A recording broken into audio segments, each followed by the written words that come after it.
Indigo के इस लापरवाही से उसका शेयर प्राइस धड़ाम से नीचे गिर गया, लेकिन उससे भी इंडिगो को कुछ फर्क नहीं पड़ा और 5 दिनों के अंदर अंदर सरकार को झुका दिया। लोग कहने लगे एक प्राइवेट कंपनी के आगे सरकार झुक गई, सरकार ने घुटने टेक दिए। लेकिन सरकार ने जनता के परेशानी को देखते हुए अगले आदेश तक नए नियमों को स्थगित कर दिया। Flight duty time limitation FDTL के नए नियमानुसार क्रू मेंबर को पर्याप्त मात्रा में आराम देने के लिए, जिससे वह काम पर रहते हुए पूर्णतया काम पर ध्यान दे सके। फ्लाइट में कार्य करते समय उन्हें आराम की आवश्यकता फील न हो, जिससे हमारी यात्रा सुरक्षित हो और क्रू मेंबर को साप्ताहिक आराम के लिए यह नए नियम लाए गए और क्रू मेंबर इसकी मांग बहुत पहले से कर रहे थे और सरकार ने क्रू मेंबर के मांग को मान लिया और 1 नवंबर से इसे लागू कर दिया। सभी एलायंस ने इसे मानकर क्रू मेंबर के भर्ती पर जोर दिया, जो कि स्वाभाविक भी है, क्योंकि क्रू मेंबर जितने काम कर रहे थे, जब वह कुछ देर आराम करेंगे तो और क्रू मेंबर की आवश्यकता होगी, तब भर्ती करनी पड़ेगी और सभी ने ऐसा किया।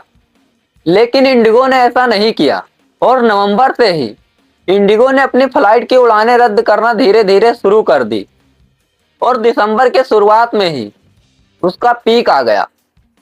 इंडिगो की औसतन उड़ान करीब 2200 उड़ानें हैं, लेकिन उसका वह आधा भी नहीं उड़ाने लगा। दिसंबर में सबसे ज्यादा फ्लाइटों का उड़ान रद्द करने लगी और जनता इससे परेशान हो गई और FDTL flight duty time limitation ने अपने अगले आदेश तक नए नियम को स्थगित कर दिया। लेकिन अब सरकार इंडिगो पर अपनी हंटर चलाने के लिए तैयार है।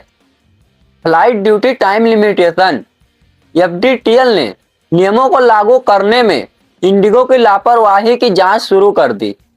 सरकार का कहना है जब क्रू मेंबर के भर्ती करने का समय था, तब इंडिगो नियमों में छूट मांगने में व्यस्त थी, जिससे क्रू मेंबर की कमी और तैनाती में गड़बड़ी हुई और बड़े पैमाने पर उड़ानों को रद्द करना पड़ा, जिससे देश की जनता परेशान हुई। 4 सदस्यीय समिति डीजीसीए के साथ बातचीत में क्रू रोस्टरिंग सॉफ्टवेयर अपडेट में देरी और नियम प्रक्रियाओं पर सवालों की समीक्षा कर रही है। सूत्रों के हवाले से जानकारी सामने आई है।